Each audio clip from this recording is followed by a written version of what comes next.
Je pense que la liberté d'expression dans son droit fondamental aujourd'hui est bafouée par le maire. Je pense aujourd'hui qu'on peut clairement pas, on ne peut pas que recevoir les amis de monsieur le maire à la Ciotat. Je pense qu'on est dans une espèce d'omerta politique qui devient maintenant pesante. C'est une espèce de chape de béton de la pensée qui nous empêche de diffuser quelques idées. Alors je sais bien que les temps ont changé, mais est-ce qu'il y a quelques temps on aurait interdit les nuls, les inconnus? Est-ce qu'on aurait interdit Coluche, qui était ce que j'appellerais le piment dans la soupe des comédiens?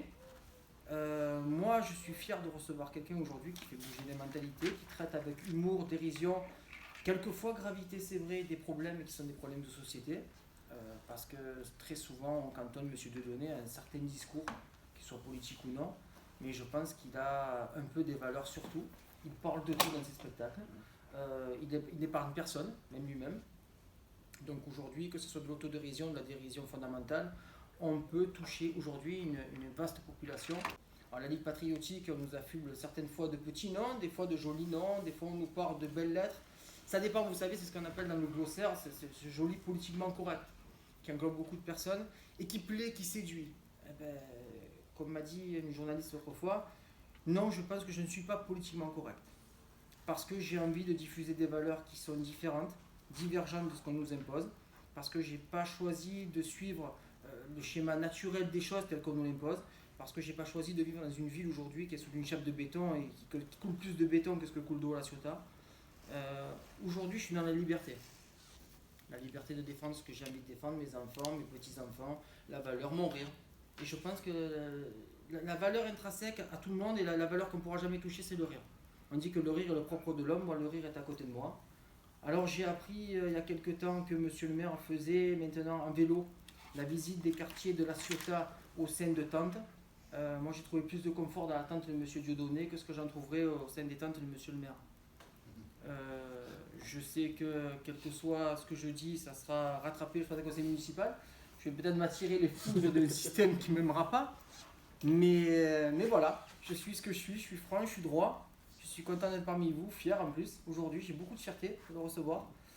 Et j'espère que vous comprendrez cette démarche qui fait qu'aujourd'hui, pour la Ciotat, on a besoin de donner aux Ciotadens la pleine et entière disposition qu'on peut leur offrir. Aujourd'hui, quand on veut leur offrir une offre diversifiée, que ce soit dans la comédie, que ce soit dans le cinéma, dans le théâtre, quand on veut faire passer des artistes, c'est pas les amis des amis qu'on va faire passer.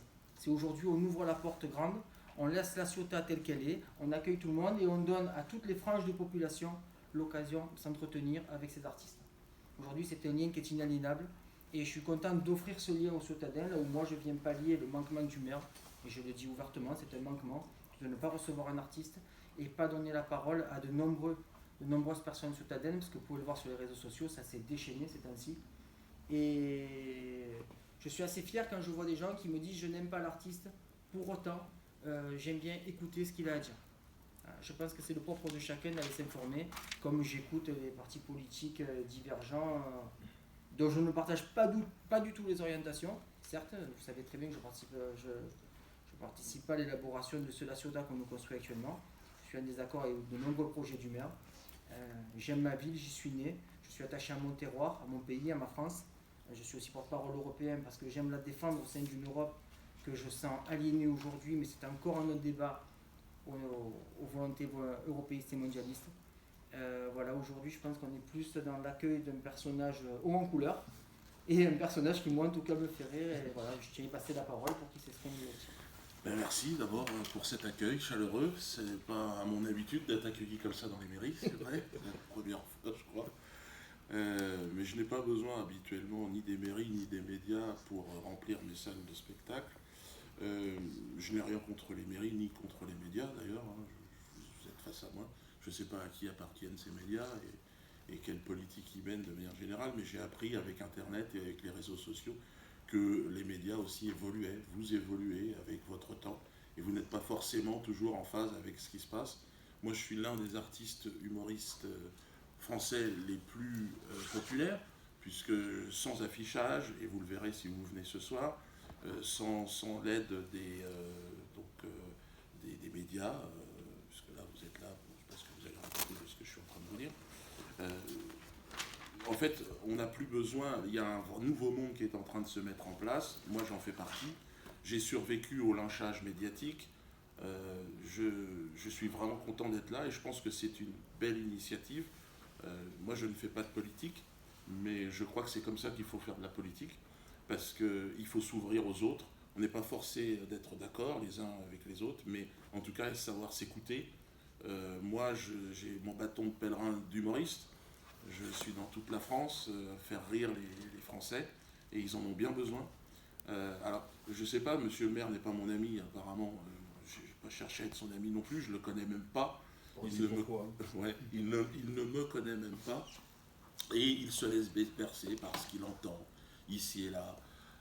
Mais s'il faisait consciencieusement son travail, il viendrait voir mes spectacles, il viendra s'informer, il poserait la question à ceux qui viennent voir mes spectacles, qui sont des électeurs, qui ont le droit aussi, eux, à rire, parce que je suis sûr que Gad Elmaleh, par exemple, ne dérangerait peut-être beaucoup moins monsieur le maire, c'est peut-être son ami, Gad Elmaleh, mais c'est quelqu'un qui copie.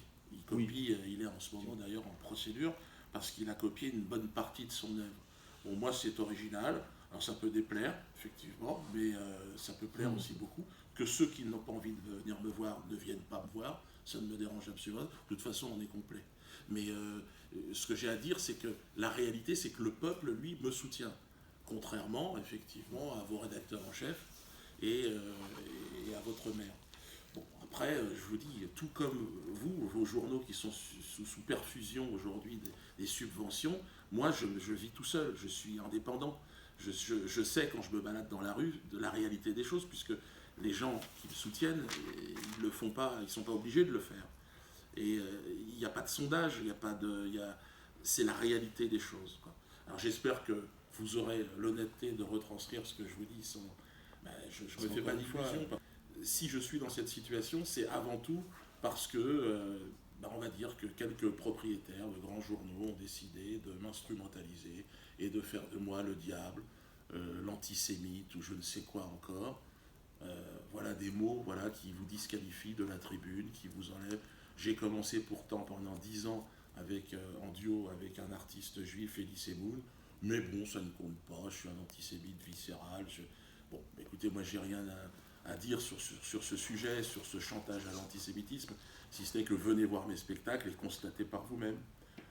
Et le courage en politique aujourd'hui, c'est d'aller à contre-courant de ce que ces médias, parce que pour moi, vous êtes un pouvoir important, vous étiez un pouvoir important. Vous ne l'êtes plus, parce qu'avec l'avènement des réseaux sociaux, vous êtes en train de disparaître. Et je veux dire, il va rester quand même des responsables, des élus, et que ces élus réussissent à prendre un peu leur distance. Moi, ça me paraît essentiel. Je crois que avoir le courage de m'inviter aujourd'hui ici, dans une mairie, je crois que c'est être dans l'air du temps. Parce que on voit avec le mouvement des Gilets jaunes, il y a un ras-le-bol, quelque chose de profond. On ne croit plus dans l'appareil politique, on ne croit plus dans ce que racontent les médias, parce qu'on a été tellement abusés, ils ont tellement menti. Je ne dis pas que vous êtes des menteurs, encore une fois. Je ne fais pas là le procès des médias. Vous êtes peut-être tout à fait honnête et sincère, mais vous avez un responsable, et puis vous travaillez pour une entreprise, et qui a des objectifs. C'est pas votre entreprise. Et moi, je suis d'accord. Je suis d'accord, mais c'est pour ça que vous pouvez difficilement dépendre d'une subvention. Parce que vous ne pouvez pas être indépendant. Moi, je suis plus dans le fait que c'est vrai, je suis peut-être vieille France, et moi, comme le maire m'a dit, monsieur Farina, vous êtes jeune et pourtant vous êtes vieux. Je suis d'accord, mais je suis par exemple plus attaché à ce que je vais lire dans votre presse, plus que sur Internet. Alors, je ne suis pas Lionel Justy pour le citer, parce que je sais que c'est l'ancien de la course municipale, je ne m'appelle pas #Lionel Justy. Mais je ne suis pas hashtag. Je suis aujourd'hui dans un échange avec les médias que j'ai avec vous tout le temps. Vous pouvez me voir au conseil municipal, vous pouvez m'appeler. On s'est joint par téléphone encore hier soir. Il n'y a pas de souci, je suis toujours disponible. Et par contre, je suis plus attaché à ce que je vais lire sur le papier, parce que le papier, pour moi, il reste. Et c'est vrai que vous diffusez dans toute la Ciotat. Le matin, que ce soit dans les cafés, etc., tout le monde parle de ce qui se passe dans la Provence, ce qui se passe dans la Marseillaise, ou Var Matin maintenant, qui est vendu juste à côté. Plutôt que sur Internet. Je ne vais pas prêter cas à ce qui se passe sur Internet, parce que c'est vrai qu'on peut toujours fausser un article, écrire un peu ce qu'on veut, ça peut être retouché, ça peut être... Il y a tellement ce qu'on appelle aujourd'hui avec les mots à la mode, vous savez, ça peut être un fake, qu'aujourd'hui je suis attaché au papier. Et la valeur que vous avez diffusée, C'est pour ça que je n'ai pas honte de le dire. Moi qui suis très humain, quelquefois je suis peiné de lire quelque chose qui va à l'encontre de ce que je voulais dire, ou même ne serait-ce que déformé. Et on est content par contre quand on a un bon papier parce qu'on dit voilà, ils ont su comprendre l'essence de mon discours. Ça ne nous exempte pas de faire des erreurs aussi. Mais bon, parce que, Certes. comme tout le monde, on n'est pas parfait. Mais on n'est pas une presse d'opinion, nous, c'est ce que vous disiez.